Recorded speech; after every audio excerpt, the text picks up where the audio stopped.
then a certain guy, Adam Collard, came in afterwards, and he was obviously lovely to you, and you coupled up for a while. But were you aware of his reputation beforehand? Do you know what? I think I must be the only person to have not watched that season, and it would have done me the world of good had I just watched that one season and known what his reputation was. But never mind. I found out for myself, you know? Wow. Yeah. Did you? But I mean, you obviously had very genuine feelings for the guy when you were in there. Yeah, I really did. And do you know what? I'm not going to sit and bash him because whilst we were together, he was so lovely. He was so sweet. You know, he was like a genuine, proper boyfriend, right?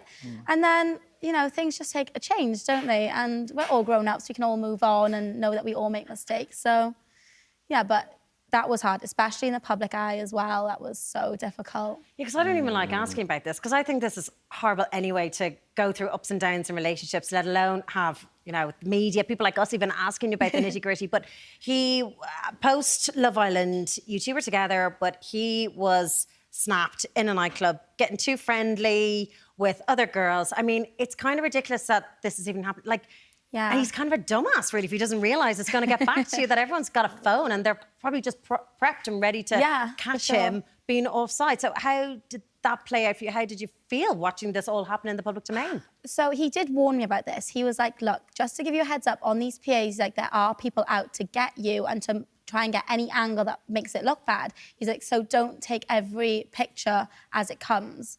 So I was like, oh, okay, cool. You know, as long as we communicate, it'll be fine. And then they were all coming out and I was like, oh, this is a lot now. And I was like, look, are these PAs really necessary? Like, do you have to? Is our relationship not more important? And the answer obviously was no. So that was fine. He wanted to do his thing and it just wasn't something that I was comfortable with.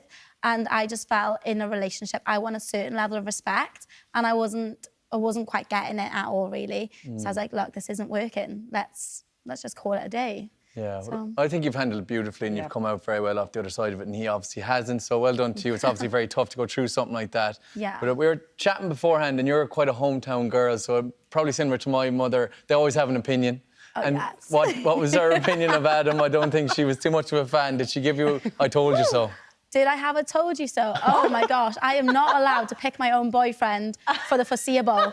Mothers know best, and you know, I take my hat off to her because I also kind of wanted to prove her wrong. You know, when mums do know best, be like, no, I'm gonna do it my way. I'm gonna do it my way, and no, I should have saved myself some heartache. Listen.